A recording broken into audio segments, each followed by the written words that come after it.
إن الحمد لله نحمده ونستعينه ونستغفره ونعوذ بالله من شرور أنفسنا ومن سيئات أعمالنا من يهده الله فلا مضل له ومن يضلل فلا هادي له وأشهد أن لا إله إلا الله وحده لا شريك له وأشهد أن محمدًا عبده ورسوله يا أيها الذين آمنوا اتقوا الله حق تقاته ولا تموتن إلا وأنتم مسلمون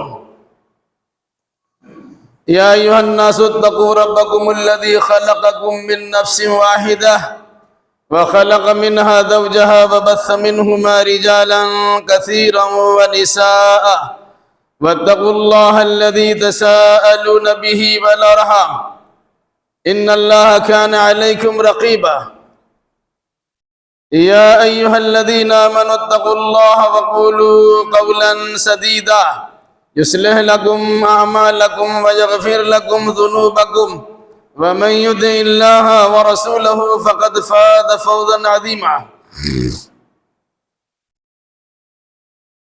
أما بعد فإن خير الحديث كتاب الله وخير الهدي هدي محمد صلى الله عليه وسلم وشر الأمور محدثاتها وكل محدثة بدعة وكل بدعة ضلالة وكل ضلالة في النار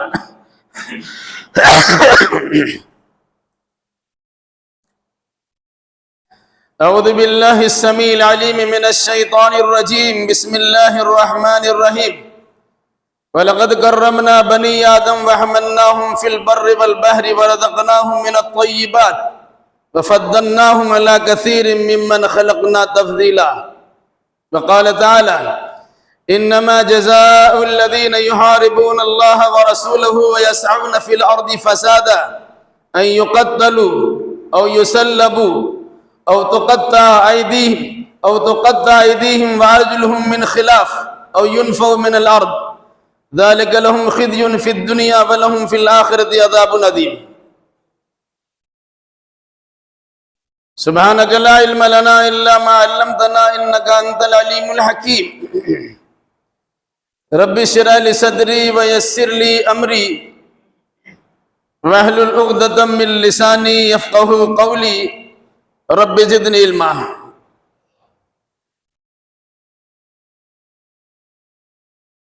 ساری تعریف سارے جہان کے خالق و مالک اللہ رب العالمین کے لیے لائق و سزاوار ہے، جس نے دنیا کی دیگر مخلوقات پر انسان کو فضیلت و فوقیت بخشی ہے۔ درود و سلام پیش ہو انبیاء اکرام علیہم السلام پر، خصوصاً احمد مجتبیٰ محمد مصطفیٰ صلی اللہ علیہ وسلم پر۔ اللہم صلی علی محمد وعلی آل محمد کما صلیت علی ابراہیم وعلی آل ابراہیم انکا حمید مجید۔ اللہم بارک علی محمد وعلی آل محمد کما بارکت علی ابراہیم وعلی آل ابراہیم انکا حمید مجید۔ بزرگوں، نوجوان ساتھیوں، پردہ نشی ماں اور بہنوں،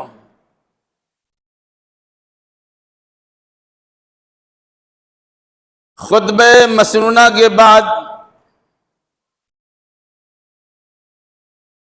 قرآن مقدس کی مختلف دو جگہوں سے دو آیات کریمہ کی تلاوت کی گئی ہے۔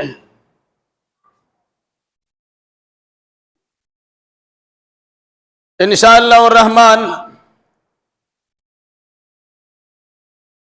انہی آیات بینات کی روشنی میں موجودہ صورتحال سے متعلق چند باتیں آپ کے سامنے بیان کی جائیں گی۔ اللہ ہمیں صحیح کہنے، صحیح سننے، صحیح سمجھنے اور صحیح باتوں پر عمل کرنے کی توفیق مرحمت فرمائے، آمین۔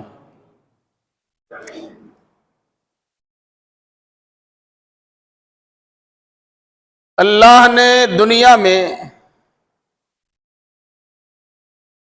اشرف المخلوقات کی حیثیت سے انسان کو بھیجا اور پیدا کیا ہے۔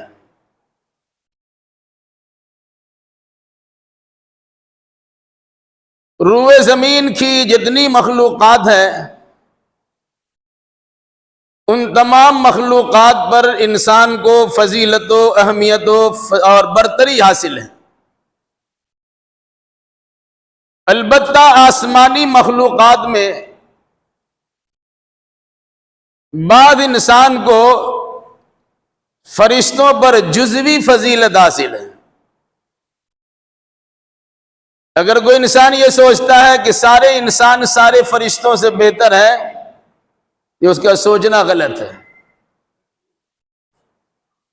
اس لیے کہا گیا کہ بعض انسان کو فرشتوں پر جزوی فضیلت حاصل ہے، بعض اعتبار سے انہیں فضیلت بخشی گئی۔ البتہ روئے زمین پر جو مخلوقات بستی ہیں ان تمام مخلوقات پر انسان کو فضیلت و برتری حاصل ہے۔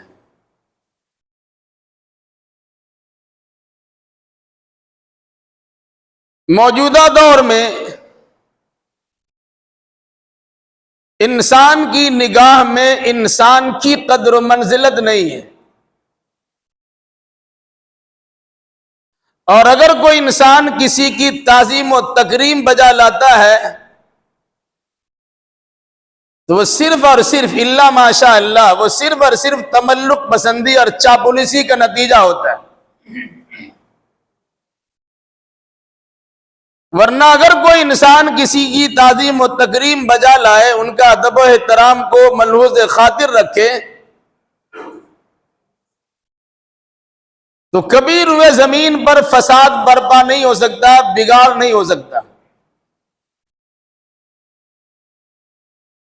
آج انسانی خون کی ارزانی اس طرح پائی جاتی ہے کہ معمولی چیزوں کی قدر و منزلت پہچانی جاتی، لیکن انسان کے خون کا کوئی ادب و احترام نہیں ہوتا۔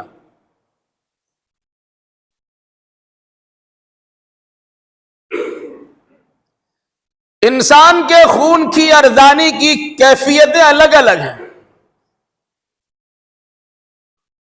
انسان کی بے حرمتی کی صورتیں بھی مختلف ہوتی ہیں۔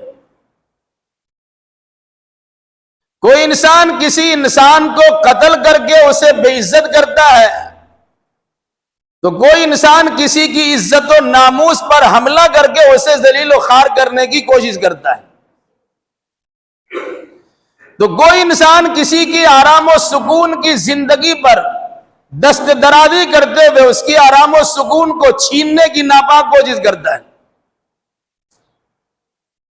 اگر کوئی انسان امن و سکون کی زندگی گزارتا ہے تو امن و امان کی بحالی کے بجائے انسان دہشت گردی کا ماحول قائم کرتا ہے، فتنہ و فساد پھیلاتا ہے، خوریزی کا بازار گرم کرتا ہے، انسان کے خون سے ہولی کھیلنے کا ننگا ناچ ناچتا ہے،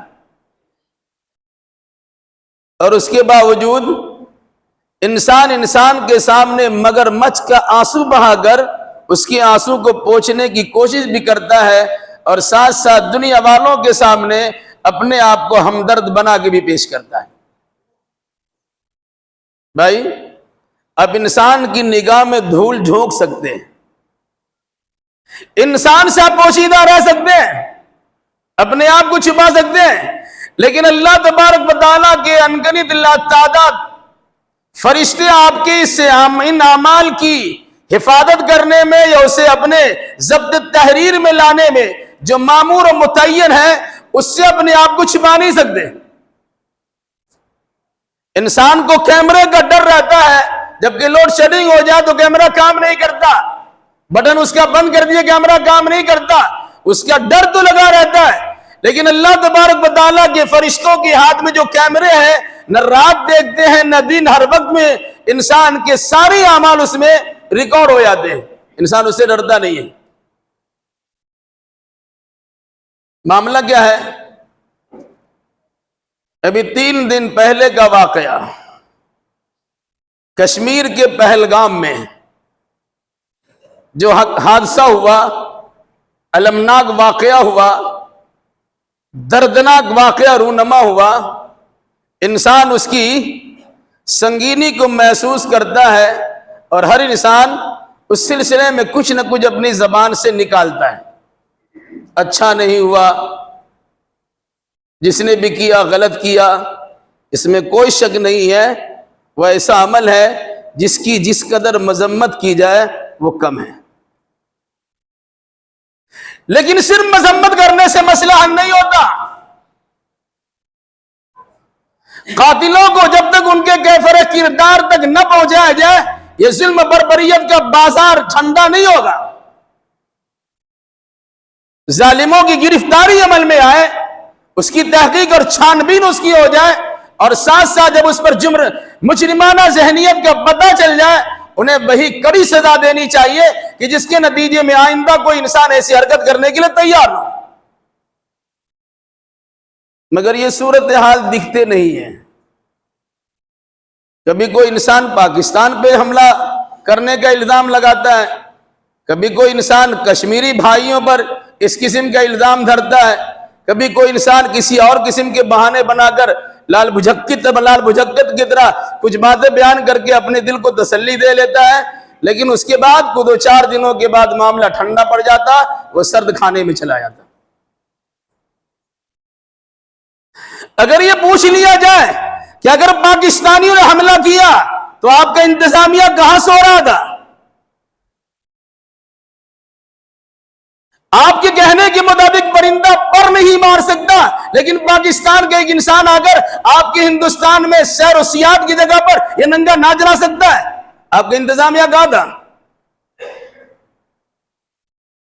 یہ علاوہ ازیں جو دوسری صورتحال ہمارے سامنے آتی ہے، اس سوالوں کا جواب دیا جا سکتا ہے، مگر اتنی بات یاد رکھیے گا، غلط غلط ہے اور صحیح صحیح ہے۔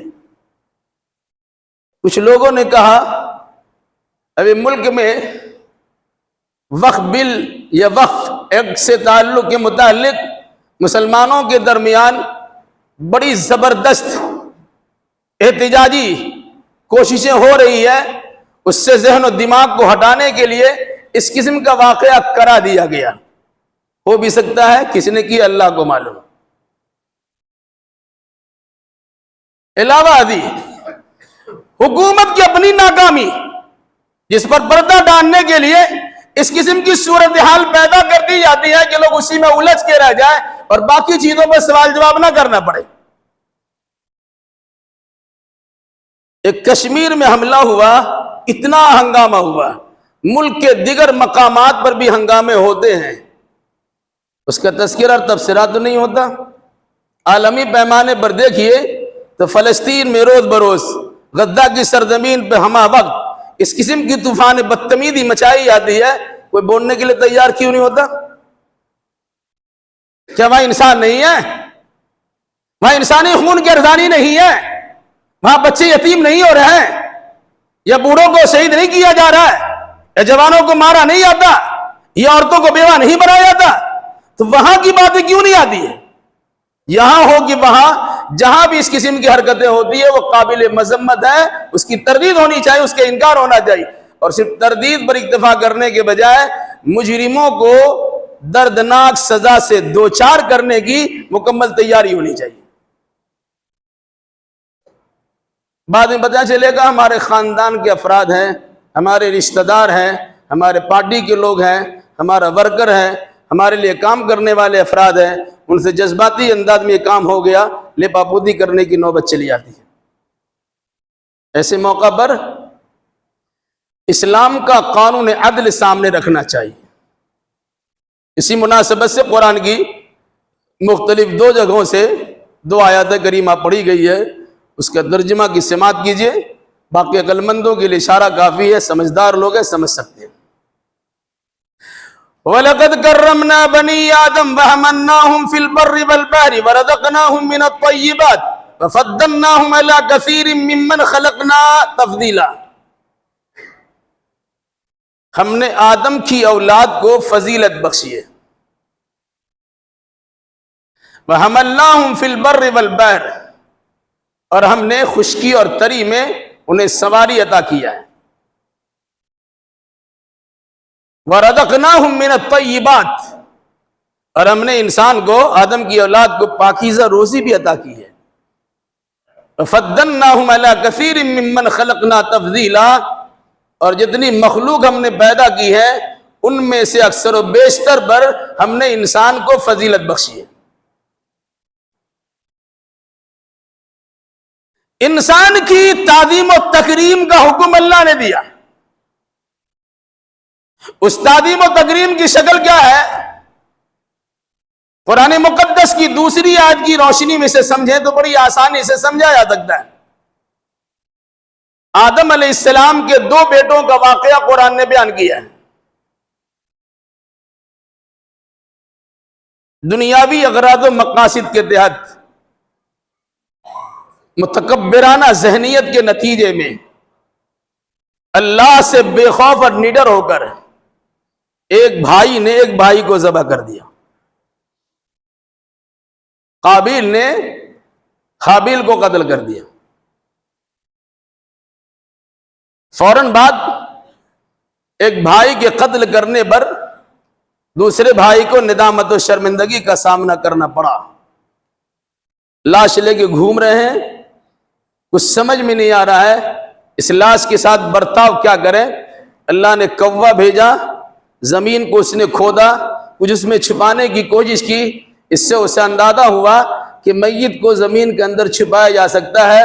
اس وقت اسے احساس ہوا کہ میں کوا سے بھی گیا گزرا ہوں۔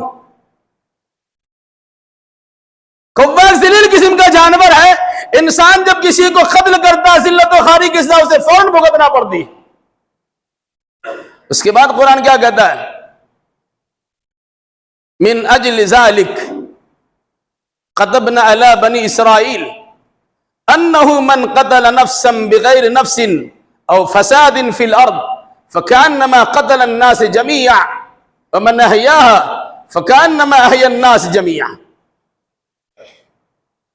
واقعہ آدم علیہ السلام کے 2 بیٹوں کا سنایا گیا، بعد میں بنی اسرائیل کا تذکرہ آیا تو بنی اسرائیل سے متعلق قرآن یہ کہا اسی وجہ سے ہم نے بنی اسرائیل پر یہ فرض کر دیا، یہ حکم نافذ کر دیا کہ جو انسان کسی انسان کو ناحق قتل کرے گا یا کوئی انسان روئے زمین پہ فساد نہیں پھیلاتا، ایسے غیر فسادی انسان کو قتل کرے گا فَكَأَنَّمَا قَتَلَ النَّاسَ جَمِيعًا، اس نے ایک انسان کو قتل نہیں کیا بلکہ پوری انسانیت کو قتل کر دیا۔ گویا ایک انسان کے قتل کا گناہ کیا، پوری انسانیت کے قتل کا گناہ اس کے اوپر لکھ رکھا جائے گا۔ وَمَنْ أَحْيَاهَا فَكَأَنَّمَا أَحْيَا النَّاسَ جَمِيعًا، اور جس کسی نے کسی انسان کو زندہ چھوڑ دیا گویا اس نے پوری انسانیت کو زندہ اور باقی رکھا۔ کتنی اہم تعلیمات ہے قرآن مقدس کے، اندازہ لگا لیجیے۔ انسان کسی کو قتل اسی وقت کرتا ہے جب اس کے جان کی قدر اس کی نگاہ میں نہیں رہتی۔ اگر انسان کی قدر کرنا شروع کر دے، اس سے بڑی بڑی غلطیاں ہو جائیں پھر بھی اسے قتل کرنے کے لیے تیار نہیں ہوتا ہے، لیکن جب انسان کی قدر پہچاننے سے اندھا بن جاتا ہے تو پھر اپنے بھائی کو بھی قتل کر دیتا ہے، اپنے باپ کو بھی قتل کر دیتا ہے، اپنی ماں بہن کو بھی قتل کر دیتا ہے، اور دیگر قتل کرنا تو آسان ہوتا ہے۔ کیا کہا قرآن نے؟ انسان کی تعظیم و تکریم اللہ نے برقرار رکھی ہے، برقرار رکھنے کا حکم دیا ہے، مکرم بنایا، باعزت بنایا۔ انسان یہاں وہاں سفر کر سکتا ہے، کبھی دریائی سفر ہو جہاز اور کشتی کا، کبھی زمینی سفر ہو، مختلف قسم کی سواری ہوگا، گدھے پر ہو کہ گھوڑے پہ ہو، سائیکل پہ ہو، موٹر سائیکل پہ ہو، 4 چکا ہو کہ اور بھی اس سے زیادہ چکے والی گاڑیاں ہوں۔ آج تو تیسری شکل وہ بھی ہے کہ انسان نہ زمین پہ ہوتا ہے نہ پانی پہ ہوتا ہے بلکہ فضاؤں میں مڑتا ہے۔ یہ اللہ تبارک و تعالیٰ کی جانب سے انسان کے لیے تعظیم و تکریم کا ایک ذریعہ ہے۔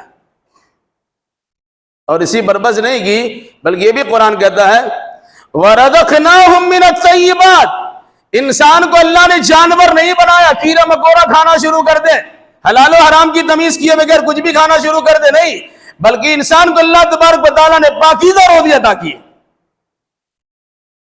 حلال چیز ہے، حلال جانور ہے، اگر ویسی اس کا گوشت نوچ کے کھانا چاہیں گے تو حرام ہو جائے گا۔ شریعت کے مطابق ذبح کیجئے، اسے کھائیے، بالکل حلال ہے۔ کیا فرمایا؟ وَرَزَقْنَاهُم مِّنَ الطَّيِّبَاتِ، ہم نے اسے پاکیزہ روزی عطا کی ہے۔ حلال جانور ہے، غیر اللہ کے نام پہ ذبح کر دیا وہ حرام ہو جائے گا۔ کسی چیز کی حرمت کا اعتبار اللہ کے نام سے جڑا ہوا ہے۔ بہرحال تو اللہ نے کیا فرمایا؟ وَرَزَقْنَاهُم مِّنَ الطَّيِّبَاتِ، ہم نے پاکیزہ روزی عطا کی ہے۔ فَفَضَّلْنَاهُمْ عَلَىٰ كَثِيرٍ مِّمَّنْ خَلَقْنَا تَفْضِيلًا، اور ہم نے جو مخلوقات پیدا کی ہیں ان میں سے بہت ساری مخلوقات پر بہت زیادہ انسان کو فضیلت ہم نے عطا کی ہے۔ اس فضیلت کا اعتبار کبھی خلیفہ کی شکل میں ہے اور کبھی اس کے علاوہ، تفصیل اس سے پہلے کئی بار آپ کے سامنے آ چکی ہے۔ بہرحال تو انسان کی تعظیم و تکریم اللہ نے کی ہے، مکرم بنایا ہے، اور انسان کو درس دیا ہے کہ آپ بھی انسان کی تعظیم و تکریم کو پہچانیے۔ انسان اس وقت تک قابل تعظیم ہے جب تک اس پر ایسا جرم عائد نہ ہو جائے کہ جس کے نتیجے میں اس کی جان لی جا سکتی ہے، آپ اس کی جان نہیں لے سکتے۔ شریعت نے مسئلہ بدلایا۔ اگر زانی، زناکار جو شادی شدہ ہے، اس نے جرم کیا ہے، زناکاری کی ہے، اس پر 4 گواہ عینی شاہد بھی ہے، اس انسان کو پورے زمین پہ رہنے کا حق نہیں ہے، اسے سنسار کر دیا جائے، قتل کر دیا جائے۔ ایک شکل تو یہ ہے۔ دوسری شکل یہ ہے من بدل دینہ فاقتلوہ، جو اپنا دین بدل دیتا اسے قتل کر دو۔ اور تیسری شکل بتائی گئی اگر کسی نے کسی انسان کو قتل کیا ہے تو قتل کی سزا کے طور پر، قصاص کے طور پر اس قتل کرنے والے انسان کو قتل کیا جائے گا۔ اس کے علاوہ کوئی تیسری صورت نہیں ہے۔ اسی کو یہاں کہا من قتل نفسا بغیر نفس او فساد فی الارض، جس نے کسی کو قتل کیا، جس نے کسی ایسے انسان کو قتل کیا جس انسان نے کسی کو قتل نہیں کیا تھا، یا جس نے کسی ایسے انسان کو قتل کیا جو انسان فتنہ و فساد کو ہوا نہیں دے رہا تھا، تو ایسا قتل کرنے والے انسان کے بارے میں سوچا جائے گا فَكَأَنَّمَا قَتَلَ النَّاسَ جَمِيعًا، اس نے گویا پوری انسانیت کو قتل کر دیا۔ اس کا مطلب کیا ہوا؟ اگر کسی نے کسی فسادی کو قتل کیا ہے یہ جرم نہیں ہے، اگر کسی نے کسی قاتل کو قتل کیا ہے یہ گناہ نہیں ہے۔ آج قاتل کو قتل کی سزا قتل کی شکل میں نہیں دی جاتی ہے، بلکہ وقتی طور سے اسے حراست میں لیا گیا، جیل کی سلاخوں میں ڈالا گیا، ضمانت پہ اسے چھوڑ دیا گیا، یا مختلف قسم کی سفارش و شورش کے نتیجے میں اسے آزاد کر دیا گیا۔ اس کا کلیجہ بڑھتا ہے، پھر اس سے بڑا فساد پیدا کرنے کی کوشش کرتا ہے۔ اسلام نے تعلیم کیا دی ہے؟ جڑ ختم کیجئے، اور اسی چیز کی وضاحت قرآن مقدس کی دوسری آیت میں کیا فرمایا اللہ نے؟ اس کے بعد ہی آیت ہے انما جزاء الذين يحاربون الله ورسوله ويسعون في الارض فسادا ان يقتلوا او يسلبوا او تقطع ايديهم وارجلهم من خلاف او ينفوا من الارض۔ 4 قسم کی سزاؤں کا تذکرہ کیا گیا۔ مجرم کا جرم جس انداز کا ہوگا سزا اسی انداز کی دی جائے گی۔ معمولی جرم پر بڑی سزا نہیں ہے اور بڑا جرم پر معمولی سزا نہیں ہے، جس کا جرم جس انداز کا ہوگا اس مناسبت سے سزا دی جائے گی۔ کیا فرمایا؟ ان یقتلوا، مجرم کی ایک سزا یہ ہے کہ اسے قتل کر دیا جائے۔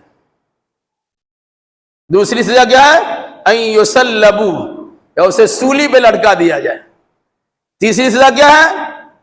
ان تقطع ایدیہم وارجلہم من خلاف، کہ خلاف جانب سے اس کے ہاتھ پیر کاٹ دیے جائیں، یعنی اگر دایاں ہاتھ کاٹا ہے تو بایاں پیر کاٹ دیجئے، اور بایاں ہاتھ کاٹا ہے تو دایاں پیر کاٹ دیجئے، کسی کام کا نہیں رہے گا۔ او ينفوا من الارض، یا اسے زمین سے باہر کر دو، شہر بدر کر دو، اس کی ایک شکل موجودہ دور میں اسے جیل کی سلاخ میں ڈال دو۔ کیا کہا؟ 4 سزا ہے 4 قسم کے مجرموں کے لیے۔ اگر کسی نے کسی کو قتل کر دیا، سزا کے طور پہ قتل کر دیا جائے گا۔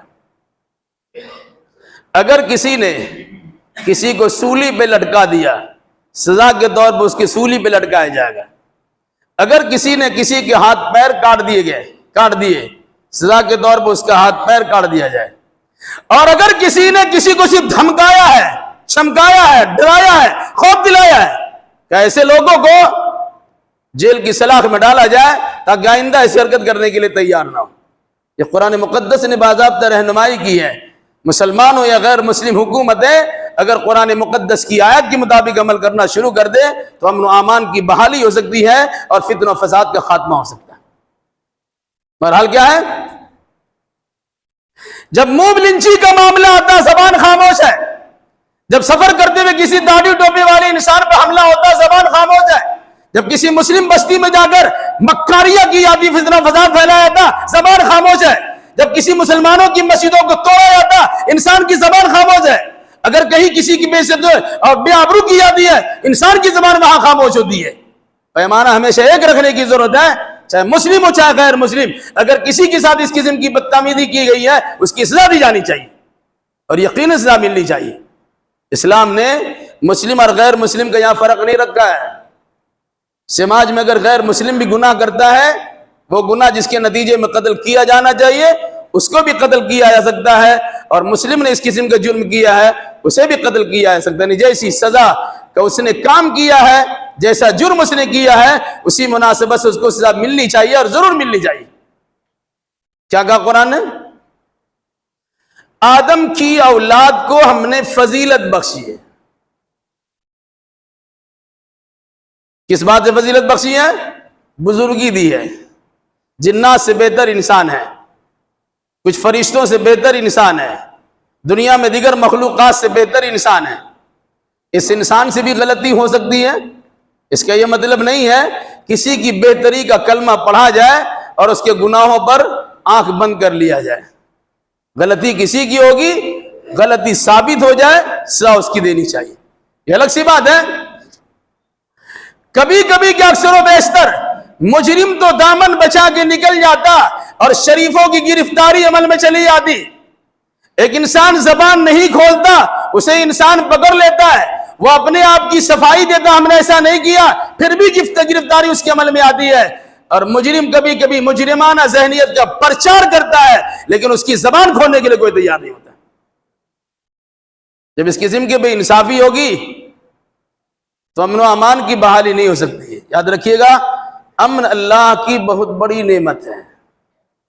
اگر آپ کے پاس امن نہیں ہے، سارا سرمایہ موجود ہونے کے بعد بھی آپ کی زندگی پریشان کن ہے۔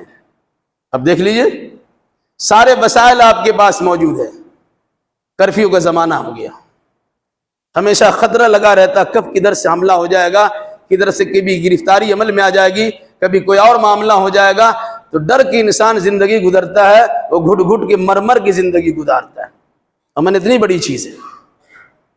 اب اگر کوئی انسان کسی کے امن و شانتی کو بھنگ کرتا ہے، امن و سکون کو رائیگاں کرتا ہے، تو وہ انسان مجرم ہے، یقیناً مجرم ہے۔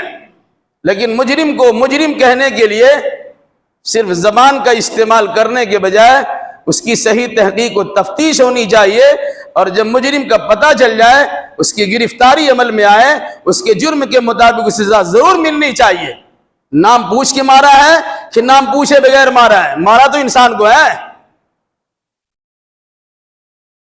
ابھی کس لیے واقعہ پیش آیا، کیسا واقعہ پیش آیا، نہ اگلتے بنتا نہ نگلتے بنتا ہے۔ اگر پاکستان پہ شک و شبہ کی سوئی دوڑائی جائے تو آپ سے سوال ہو سکتا ہے کہ آپ کی انتظامیہ کہاں تھا؟ اگر کشمیری جوانوں پر اس قسم کے الزام دھرے جاتے ہیں تو بیچارہ کشمیری اپنے آپ کی صفائی دینے کے لیے تیار ہے، ہم نے ایسا نہیں کیا اور ایسی حرکت کرنے کے لیے ہم تیار نہیں ہیں، اس کی بات تو نہیں مانیں گے آپ۔ اس لیے ہم مسلمانوں کی خصوصی ذمہ داری، اپنا معاملہ صاف رکھیے اور اللہ تبارک و تعالیٰ سے خصوصی رشتہ جوڑ کے رکھیے۔ معاملہ اگر صاف ہے لیکن اللہ تبارک و تعالیٰ سے رشتہ آپ کا جڑا ہوا نہیں ہے تب بھی آپ پریشان ہوں گے، اور اگر اللہ تبارک و تعالیٰ سے رشتہ جوڑ کے رکھے ہوئے ہیں تو اللہ پہ بھروسہ کیجئے اور اپنا دامن کو صاف اور پاک رکھیے اور اپنا صحیح کام کرتے چلے جائیے۔ دنیا آپ کی مخالف ہو جائے اس کی پرواہ کرنے کی ضرورت نہیں ہے۔ دنیا میں انبیاء کرام علیہ السلام تشریف لاتے رہے، ایک انسان کی مخالفت پوری دنیا نے کی ہے، اور اللہ کے فضل و کرم سے ان تمام تر مخالفتوں کے طوفان میں کتاب و سنت کی شمع انہوں نے جلائی ہے اور دنیا والوں کے سامنے کتاب اللہ کی حقانیت اور اپنے رسول کی سنت کی حقانیت کا پرچار بھی کیا۔ اس لیے ہم ایسے حالات میں جذباتی ہونے کے بجائے سنجیدہ مزاج ہونا چاہیے۔ کسی پر اپنی جانب سے انگشت نمائی کرنے کے بجائے حالات کے تیقن کا، یقین ہونے کا احساس پیدا کیجئے۔ جب یقینی خبر آپ کے سامنے آ جائے تب سنجیدہ مزاجی کے ساتھ اپنی زبان سے کوئی بات نکالیے۔ رہا معاملہ جو غلط ہے وہ غلط ہے اور جو صحیح ہے وہ صحیح ہے۔ ہمارے غلط کہنے سے وہ صحیح نہیں ہو جائے گا اور کسی کے صحیح کہنے سے وہ غلط نہیں ہو جائے گا۔ انسانی خون کی ارزانی عام طور سے پائی جاتی ہے، اسے رائے گاہ کرنے کی ناپاک کوشش ہوتی رہتی ہے۔ ہر جگہ اس قسم کے فسادات کے ماحول پیدا کیے جاتے ہیں، فتنہ و فساد برپا کیا جاتا ہے۔ قرآن مقدس نے فسادیوں کی بھی سزا رکھی ہے اور قاتلوں کی بھی سزا رکھی ہے۔ جو انسان قتل کرتا ہے وہ بھی مجرم ہے، اور جو انسان ایک آدمی قتل نہیں کیا بلکہ فتنہ و فساد کی بھٹی کو جلا دیا وہ ایک آدمی کے لیے نہیں ہزاروں آدمی کے لیے پریشانی کا ذریعہ بنتا ہے۔ اسی مناسبت سے کہا گیا الفتنۃ اشد من القتل، بسا اوقات قتل سے زیادہ سنگین جرم فتنہ ہو جاتا ہے۔ آپ نے چنگاری تو لگا دی ہے، کتنے مکانات جل کے خاکستر ہو جاتے ہیں، کتنے حالات خراب ہو جاتے ہیں، کیسے کیسے واقعات پیش آ جاتے ہیں۔ ایسے موقع پر ہمیں فتنہ پروروں کو بھی سمجھنا چاہیے اور ساتھ ساتھ قاتلوں کی بھی صحیح شناخت اور پہچان ہونی چاہیے۔ میرے بھائیوں، اللہ نے ہمیں انسان بنایا ہے، انسان کی قدر نہیں کرے گا تو کون کس کی قدر کرے گا؟ انسان کو اسلامی شریعت نے جانور تک پر اچھا سلوک کرنے اور حسن سلوک کرنے کی تاکید کی ہے، تو انسان کو کیسے قتل کر دے گا؟ اگر قتل کرنے کی اجازت ملی ہے تو ظالمانہ حرکت کی بنیاد پر، ان کی مجرمانہ ذہنیت کی بنیاد پر کہ جڑ ختم کر دیا جائے تاکہ آئندہ کوئی انسان کسی کو قتل کرنے سے پرہیز کرے۔ اسی لیے اللہ تبارک و تعالیٰ نے قانون قصاص کو دیا ہے، اگر کسی نے کسی کا ہاتھ کاٹا ہے اس کا ہاتھ کاٹ دیا جائے، کسی نے کسی کی ٹانگ کاٹی ہے اس کی ٹانگ کاٹ دی جائے، کسی نے کسی کا ناک کاٹ دیا ہے اس کا ناک کاٹ دیا جائے، کسی نے کسی کا کان کاٹا ہے اس کا کان کاٹا جائے، کسی نے کسی کا دانت توڑا ہے اس کا دانت توڑا جائے۔ یعنی جس نے جیسی سزا کی ہے، جیسا جرم کیا ہے، سزا ویسی اسے ملنی چاہیے۔ دو چار واقعات ایسے پیش آ جائے کہ مجرموں کو سزا دی گئی ہے، یقیناً مجرموں کو آئندہ ایسی مجرمانہ حرکتوں کے کرنے پہ برابر ہمیشہ تحمل رہے گا کہ ایسی حرکت کرے کہ نہیں کرے، گرفتاری عمل میں آئے گی تو ہمارا سارا ستیہ ناش ہو جائے گا۔ اس لیے ہمیں بھی اور آپ کو بھی، جملہ مسلمانوں کو بھی کتاب و سنت کی روشنی میں عقیدہ و اعمال بجا لانے کی اور ساتھ ساتھ قرآنی تعزیر و حدود و تعزیرات کی تعلیم حاصل کرنے اور ساتھ ساتھ اپنے اندر امن و امان کی بحالی کرنے کے لیے کوشاں بھی رہنی چاہیے۔ اللہ ہمیں اور آپ کو اور جملہ مسلمانوں کو کتاب و سنت کی روشنی میں عمل پیرا ہونے کی توفیق بخشے، آمین۔ الہی جو بیمار انہیں شفا کامل و عاجل عطا فرما دے، جو مقروض انہیں قضا ادا کرنے کی سہولیات فراہم کر دے۔ جب تک ہمیں زندہ رکھ کتاب اللہ اور سنت رسول اللہ پر عمل کرتے زندہ رکھ، اور جب ہمارا خاتمہ ہو انہیں دونوں کی ترویج اشاعت کرتے ہمارا خاتمہ ہو۔ اقول قولی ھذا واستغفر اللہ لی ولکم ولسائر المسلمین، وآخر دعوانا ان الحمد للہ رب العالمین۔